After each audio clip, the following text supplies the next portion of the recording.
From the graph below, find the equation of the line PQ.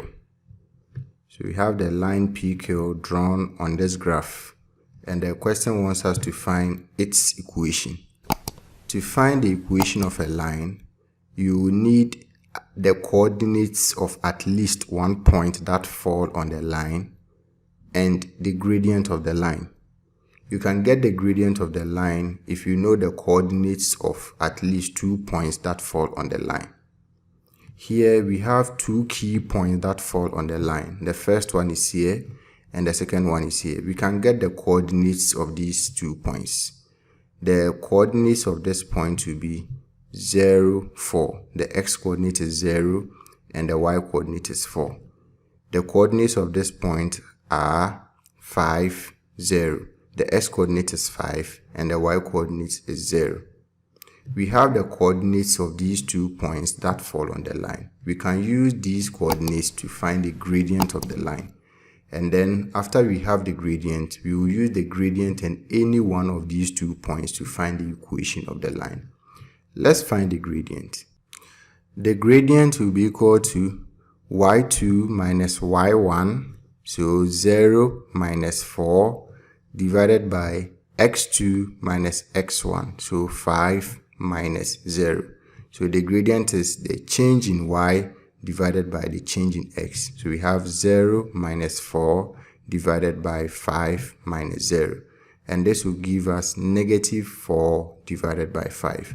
So the gradient of the line is negative 4 divided by 5.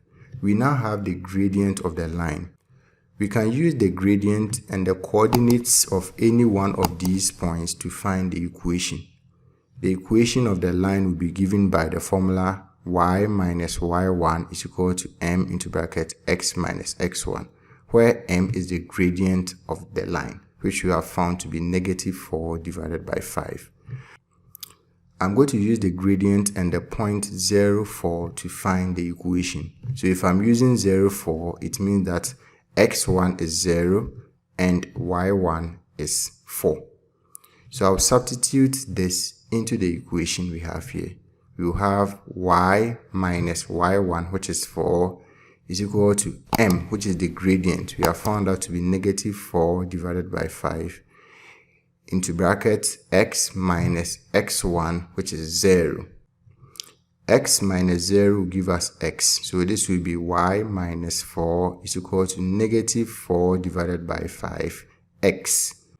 I'll multiply this side by 5 and multiply this side also by 5 to remove the fraction. So 5 and 5 will cancel each other out. And so this will give us 5 into bracket y minus 4 is equal to negative 4x. 5 times y will give us 5y. 5 times negative 4 will give us negative 20. When I rearrange this, I'm going to have 4x plus 5y minus 20 is equal to 0. This is the equation of the line PQ.